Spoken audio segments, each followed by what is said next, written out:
Good afternoon. I'm going to tell you about grammar and why it matters. It matters so that you can get your meaning across clearly. I will start with I. If you listen to the Queen's speech, as many people do around the world, you will hear her say, "My husband and I." A sentence might start with I, or you, or he or she or it, or they.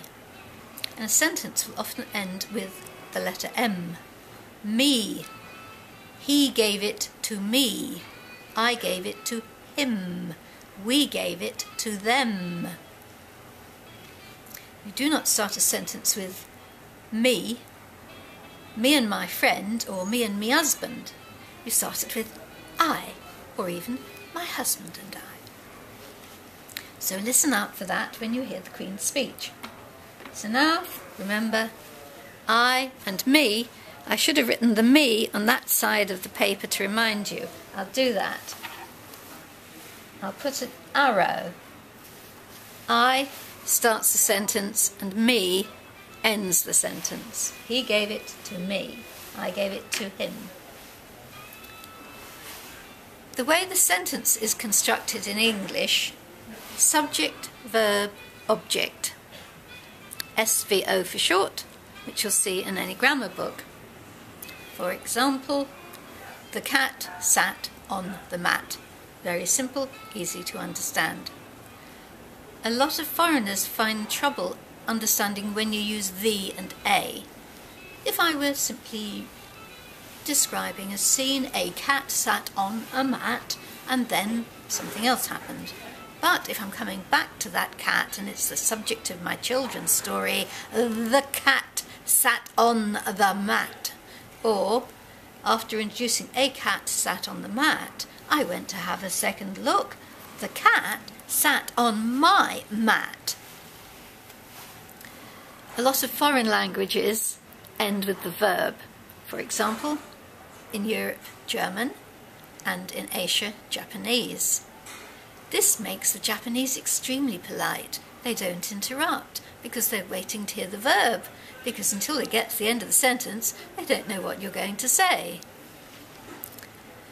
The English, unfortunately, hear the subject, the verb, and then they guess the object or there's no object, so they can then leap in. Very rude. But now you know why it happens. Talking about sentence structure, here is my little diagram of a sentence tree, but as I like to think of it, it's a lady with two earrings.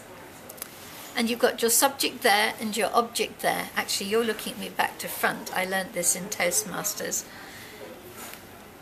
To my right is on your left. So, to you... Anyway, never mind, you've got the idea. You've got two earrings. And you have to decide where your clause is attached to which noun, if you've got two nouns in a sentence. Now, supposing you often see this in a newspaper,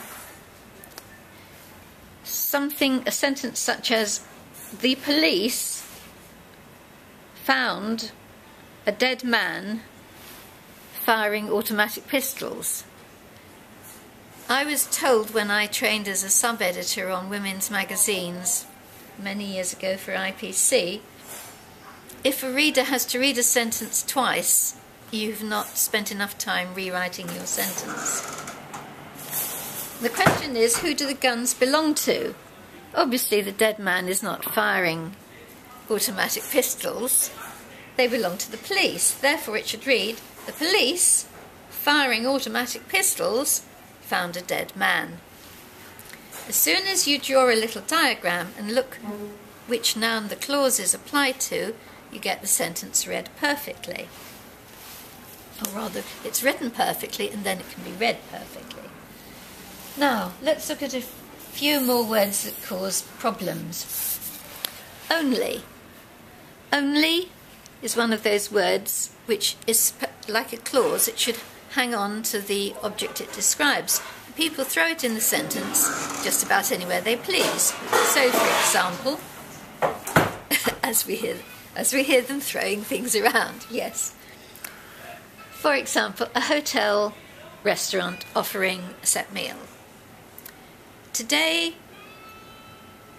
this hotel is offering a set meal in the restaurant only. Just a minute, where does that only apply? Only today? Only this hotel? Only the restaurant? Or only the set meal? And you can see you can change the meaning of the sentence by moving this word only around.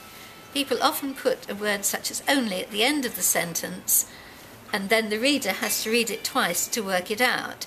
Usually it's pretty obvious what the writer meant, but sometimes it is ambiguous. Now we'll come on to a few more puzzles. Last and past. Today the newspaper editor says, we are going to publish the last edition of our newspaper. Oh my goodness, we're losing our jobs, there won't be any more. It's the last one. The past one was simply one that went previously, happened yesterday. Have you got the past edition of the newspaper? Oh yes, we've got several past editions I can show you. But this is the last one because we won't be publishing again. So sorry. Bye-bye. Numbers, numbers, numbers. Now here's one that puzzles some people. Over and more than.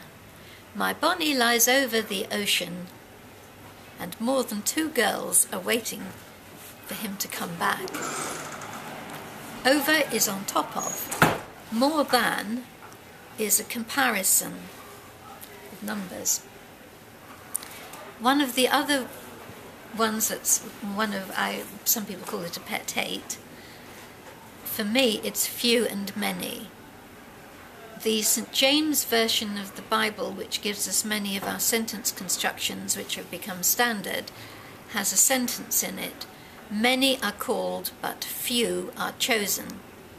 If you count them, there are many or few.